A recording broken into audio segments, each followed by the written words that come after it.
Algérie, c'est mon pays. C'est là où je suis né. Je suis né à Vieux-Kouba. Chez nous, on disait Kouba-Véou. Je suis né un dimanche 29 décembre 1935. Paradoxal avec Alger et l'Algérie.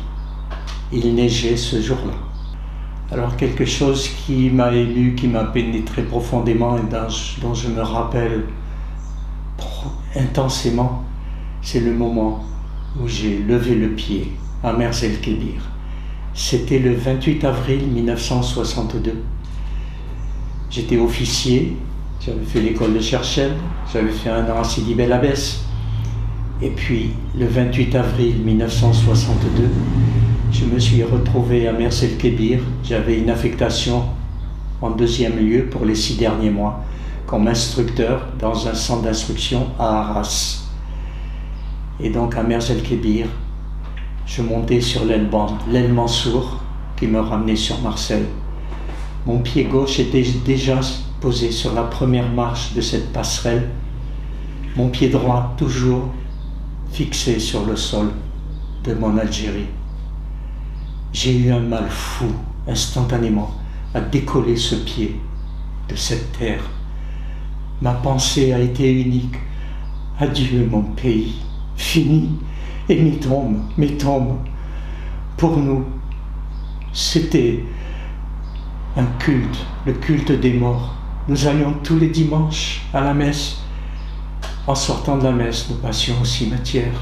Je n'ai jamais su si nous allions au cimetière parce que nous allions à la messe, ou si nous allions à la messe parce que nous allions au cimetière. Ce que je peux dire, en semaine, nos tombes étaient fleuries. J'entends Mémé: Pierre, tu passeras au cimetière changer l'eau des fleurs. Si tu n'es pas pressé, je te cueille des nouvelles fleurs, tu les changeras. Nos tombes faisaient partie de notre vie, de tous les jours. Et vous avez conscience, ce jour d'avril 62, comme un destin que vous ne remettrez plus les pieds en Algérie? Je ne l'ai peut-être pas réalisé, mais c'était l'évidence. Il fallait en partir, on abandonnait notre pays, on était fichus dehors quelque part. La vérité est vécue profondément, c'est celle-là. Et je me suis retrouvé ici, en France, dans un pays qui n'est pas le mien, et où j'ai toujours du mal à vivre. Je ne suis pas chez moi.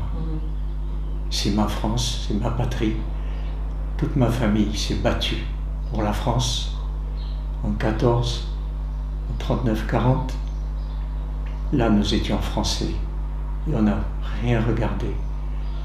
Quand nous descendions de la messe, bien sûr, c'était le communautarisme, tel qu'on le dit aujourd'hui. On pourrait nous insulter encore dans ce domaine-là. Comme nous venions les plus grandes familles, la plupart de toutes les familles de tous environnements d'Alger, la Rassota jusqu'à la Grande Kabylie, jusqu'à la montagne, au loin, après Blida, ce sont les Mahonnais, les Italiens, les gens de Majorque, d'Ibiza, qui étaient là, qui ont créé ce sol, qui ont purifié ce qui était ce marécage qui était la Mitidja. Et on est parti en laissant un joyau, un jardin, avec une productivité incroyable. Je vous parlerai tout à l'heure de ma famille venue de Minorque, qui sont mes origines, de ma famille venue de France. Mon grand-père était né à Quillan, ici dans l'Aude. Mes grands-parents avaient un domaine à Limoux, et dans les années 1885-90, ruinés par le phylloxéra. En Aveyron, les Aveyronnais sont partis en Argentine. Ils y sont toujours. Nous, entre guillemets, sans préméditer, comme des imbéciles, ils sont partis en Algérie. Ce sont mes racines, les Huyets. Je suis fier de mes racines, de cette famille, mais nous avons été éjectés, fichus dehors de ce pays que nous avons créé.